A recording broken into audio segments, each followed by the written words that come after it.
Seguimos avanzando en los temas. La Central Unitaria de Trabajadores fijó una nueva movilización para el próximo 22 de marzo en protesta por los retrasos en la discusión de la reforma laboral que se espera sea retomada el mes de marzo. Queremos profundizar en los argumentos, en los temas. Nos encontramos con Norberto Díaz, vicepresidente de la CUT. Bienvenido, muchas gracias por estar con nosotros. Hola, ¿qué tal? Gracias por la invitación. Señor Díaz, en este periodo de receso legislativo, ¿hubo algún contacto entre ustedes y los miembros que están analizando a esta hora la reforma laboral y que están trabajando en el Senado, o no hubo ningún contacto que permitiera a lo mejor descongelar los temas y eventualmente detener la huelga?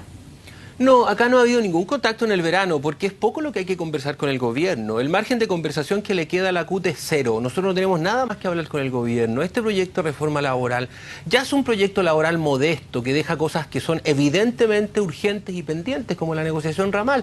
Por tanto, nosotros lo que nos molesta es que llevemos todavía 2 años, va a empezar el tercer año de gobierno, este proyecto ya lleva más de 1 año de tramitación y sigue siendo torpedeado y chantajeado por los propios senadores de la nueva mayoría. Aquí, la nueva mayoría y el gobierno no necesitan ningún voto en la Cámara de Diputados y ningún voto en el Senado para aprobar la reforma laboral. Sin embargo, todavía se titubea. ¿Quiénes son los que están obstaculizando esto en el Senado? Bueno, yo creo que ha sido evidente la participación del senador Andrés Saldívar, de los hermanos Walker, del senador Tuma, del senador Felipe Argoe, del senador Jorge Pizarro, en torpedear esta reforma laboral. Aquí lo que se ha pretendido es justificar fórmulas para reemplazar en la huelga, lo cual es debilitar la huelga. Aquí lo que se ha pretendido es bajar el quórum de los trabajadores para poder negociar, es decir, poner más dificultades para que la gente se sindicalice y se organice. Y eso a nosotros nos parece impresentable, nos parece que hay un grupo de senadores, 8 en particular, de una supuesta bancada ProPyme que han actuado, perdónenme, han actuado en la ignorancia, sin saber que en Chile 1 de cada 2 trabajadores chilenos gana menos de 450.000 pesos y vive en condiciones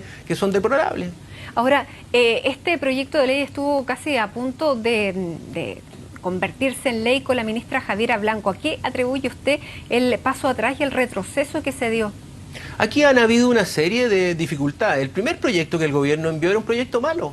El proyecto que se ingresó el 29 de diciembre del 2014 era un proyecto que criminalizaba la acción sindical, que pretendía perseguir a las organizaciones sindicales, sacarle el fuero a los dirigentes sindicales, se ponía a incorporar temas que ni siquiera la dictadura incorporó en su plan laboral nefasto, pero además era un proyecto muy deficiente. Este proyecto en la Cámara de Diputados recibió más de 800 indicaciones. El proyecto que ingresó en diciembre del 2014 es un proyecto muy distinto al que salió de la Cámara de Diputados. Lo que tenemos que lamentar es que lo que está saliendo de la Cámara de Diputados está siendo cocinado en el Senado, y nosotros no vamos a respaldar ningún acuerdo entre 4 paredes que haga el gobierno con un grupo de senadores que lo que han hecho, perdónenme, es chantajear una reforma laboral que ya es modesta porque deja derechos laborales pendientes, y que aquí lo que se ha hecho finalmente es chantajearla para darle el favor al sector empresarial, y eso es lo que nosotros condenamos, y por eso hemos convocado un paro este 22 de marzo. Usted dice que no hay ningún límite para la negociación, sin embargo hay 2 puntos en los que existe controversia y algo va a tener que pasar en esos 2 puntos. Uno es, bueno, la titularidad sindical, que se extienda para todos los trabajadores, y el otro es también aumentar el número de personas que se necesita para poder formar un sindicato.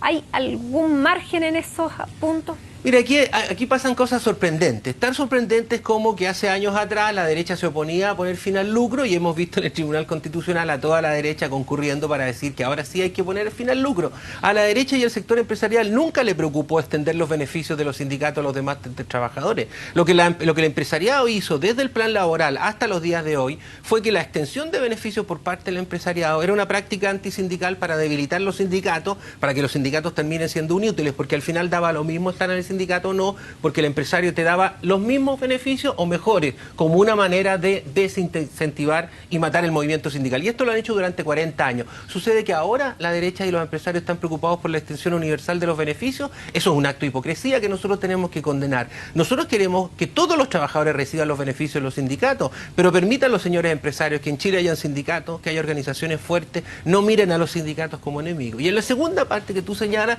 miren la propuesta. Cuando la nueva mayoría, ayer Concertación, no tenía los votos en el Senado porque estaba Pinochet, estaban los senadores designados, durante 20 años nos vendieron el cuento de que no tenían los votos para modificar. Como no tenían los votos para modificar el plan laboral, la nueva mayoría le dio una solución a los trabajadores hace 20 años y rebajó el quórum para negociar, y fue la respuesta a Manuel Busto y a la dirigencia sindical histórica que la concertación dijo bajemos el quórum de 25 a 8. Si esa fue la respuesta hace 10 años en el pasado para fortalecer al movimiento sindical, ¿qué vuelta de carnero se dieron algunos senadores que ahora hay que subir el quórum? Es decir, ponerle a los trabajadores más dificultades para armar un sindicato. Eso, perdónenme, es ponerle letra chica, es actuar con maldad y no entender que en Chile la nueva mayoría, la exconcertación, tiene una profunda deuda con el sector laboral y con los trabajadores, y eso está expresado en millones de trabajadores chilenos que les pagan mal y que no tienen derecho y no tienen sindicato y no tienen cómo defenderse. Ayer veíamos volver de vacaciones a la ministra Rincón y al ministro de Hacienda y que están conversando precisamente sobre este tema laboral porque presentaron ayer cuáles eran las prioridades legislativas del gobierno y nombraron en primer lugar el tema de la reforma laboral. En esta semana hemos visto hoy día precisamente la reunión que se obtuvieron la tarde de ayer, hubo hermetismo en ambos secretarios de Estado. Durante esta semana, ¿podría haber algún encuentro entre ustedes con los titulares de estas carteras? Nosotros estamos abiertos a todas las conversaciones, nosotros nunca vamos a dejar de conversar con nadie, con los empresarios, con el gobierno, con los actuales titulares, pero el gobierno tiene que entender y la ciudadanía tiene que entender que no hay espacio para conversar menos. Esta reforma laboral es modesta e insuficiente. Si se aprueba como salió de la Cámara de Diputados, tiene elementos que nosotros vamos a valorar, como fin al reemplazo en la huelga, titularidad sindical, extensión de los beneficios. Pero si a estas cosas en el Senado de nuevo hacen una cocina y debilitan este proyecto, bueno, entonces ¿qué vamos a valorar? No vamos a valorar nada. ¿Reemplazo interno? Nosotros estamos disponibles a discutir más cosas, pero aquí el gobierno dejó por detrás la negociación ramal. Mira, permíteme a propósito del reemplazo interno. En el mes pasado, que me desmiente la opinión pública, en París hubo huelga, y hubo huelga en el metro. Y en el metro no hubo servicios mínimos, no hubo reemplazo interno, no hubo turnos mínimos ni servicios éticos. ¿Por qué? Porque los franceses arriba en París tienen otras alternativas de locomoción. Durante 3 o 4 días los sindicatos franceses estuvieron avisándole a la comunidad que durante 2 días iba a haber huelga en el metro. No se cayó el mundo, ahí donde gobierna el capitalismo.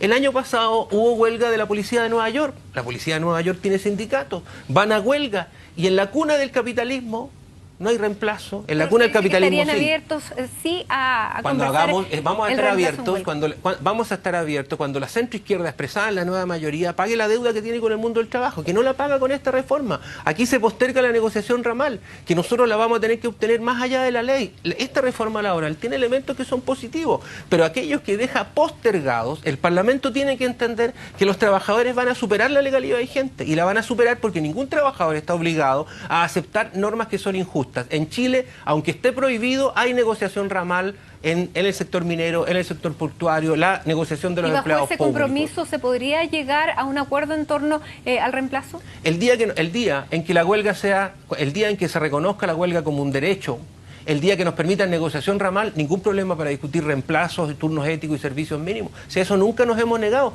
Aquí ningún trabajador, ninguna trabajadora, ninguna dueña de casa se muere en Chile cuando para la salud. En la salud dejan turnos éticos, dejan servicios mínimos. Aquí cuando ha habido paros en el transporte, ha habido otras alternativas de transporte. Lo que pasa es que el empresariado, coludido con algunos parlamentarios, lo que hacen finalmente es vender un cuento a la ciudadanía de que los sindicatos queremos huelgas y queremos parar el país, cuando lo que menos quiere un trabajador y lo que menos quiere un dirigente sindical es parar el país. Nosotros queremos vivir en paz, trabajar en paz, pero que se nos pague justamente, que se nos deje organizarnos, que no se violen los derechos laborales. Se murieron unos cabros temporeros hace unos días atrás, y la respuesta a la empresa, ¿cuál fue? No eran empleados nuestros. El servicio de movilización no era el nuestro. En Chile se violan los derechos laborales todos los días. Usted dijo que había 8 senadores que están siendo hoy la piedra de tope porque la nueva mayoría efectivamente tiene la mayoría para aprobar esta ley. ¿Usted dice que ellos estarían coludidos con empresas para estar en desacuerdo con estos puntos? Miren, yo voy a ser bien preciso en esto. Yo creo que aquí ha habido una colusión durante 25 años, desde que retornó la democracia hasta los días de hoy. Ha habido una colusión entre una parte del empresariado y el Parlamento. Eso es evidente. Si aquí la empresa privada pusieron plata en el Parlamento No la pusieron gratis, la pusieron para que las leyes no sean cambiadas. Y eso es una colusión. Exactamente, pero en este caso puntual, no, yo no ¿hay acusaría a alguien empresa? en particular. Yo lo que diría es que ha habido una colusión entre el Parlamento y la empresa privada, porque si la empresa privada ha puesto plata en el Parlamento para financiar a la mayoría de los parlamentarios, la empresa privada puso plata para que las cosas siguieran igual, para que las leyes no cambiaran. Entonces no cambiamos la ley de ISAPRE, no cambiamos la AFP, claro, no cambiamos la reforma del laboral. financiamiento de la política. Mira, perdóname, 25 años y todavía estamos discutiendo reforma laboral pendiente de hace 25, si el plan laboral fue hace 35 años. Ahora tenemos un escenario económico que tal vez podría ser adverso a esta negociación, lo ha dicho el ministro Valdés, el crecimiento se estima a la baja en un punto este año y para el próximo tampoco la expectativa es mayor. ¿Podría ser ese un argumento que le jugara finalmente en contra? Yo creo que contra nosotros juega todo en contra. Juega todo en contra porque siempre la excusa de devolver derechos sociales o devolver derechos laborales. Mire lo que nos costó llegar a la gratuidad. Cuando uno va a la Argentina, los argentinos se reían de cuando miraban hacia la cordillera porque decían, mira, en Chile se paga por la educación. Sí, pues porque en los países civilizados y modernos la educación es pública, gratuita y de calidad. Sin embargo, en Chile tú pagas por la educación, pagas por tu cotización y después te dan una pensión inmiserable, no tienes acceso a una salud digna y los bienes y las empresas estratégicas están todas externalizadas. Mira, se acaba de aprobar la ampliación de giro de la ANAP. La primera eléctrica en 25 años del Estado y la ANAP se la regala a un privado. Es decir, la ANAP pone la plata, el terreno, las lucas, la licencia, la marca y se le entrega el 70% a Mixu. Entonces, nosotros estamos enredados. ¿Por qué? Porque nosotros lo que tenemos es un mundo en donde se abusa mucho de los trabajadores y se abusa mucho de la gente y juegan con la ignorancia de nosotros. Señor Díaz, finalmente, la última pregunta. Ustedes tienen esta movilización el día 22. ¿Es una movilización, es un paro? ¿A qué han convocado finalmente? La presidenta de la Central Unitaria de Trabajadores ha convocado en el Congreso Extraordinario, en el Congreso Nacional de la CUT en el mes de enero, a una movilización para el 22 de marzo, que es una movilización que surge de la indignación ciudadana. La gente está indignada con el sistema AFP. No es posible que la Comisión Bravo al final termine proponiendo más de lo mismo cuando es evidente que a nuestros viejos, a nuestros padres, a nuestros tíos, a nuestros familiares que hoy día se están jubilando con fondos miserables. Se están jubilando con pensiones miserables. Con nuestros fondos de pensiones le hemos prestado plata a la empresa privada y la empresa privada que ha hecho se ha coludido contra los ciudadanos. Solo en la colusión de los supermercados, en el caso de Cencosud, hay 1.300 millones de dólares de los fondos de pensión. Entonces, ¿nuestro paro contra qué es? ¿Es contra la AFP? Nuestro paro también es contra la colusión entre el Parlamento y la política. No puede ser que la empresa privada tenga capturado el Parlamento y la democracia durante 25 años. Por eso las cosas no cambiaron. Acá las cosas no cambiaron porque la empresa privada puso. Entonces, contra los abusos. Y el paro 22 de marzo es para una mejor reforma laboral, es contra las AFP y sin lugar a dudas porque se terminen los abusos y la colusión entre la política y la empresa. Alberto Díaz, vicepresidente de la CUT, muchas gracias por estar aquí con nosotros. Buenas tardes.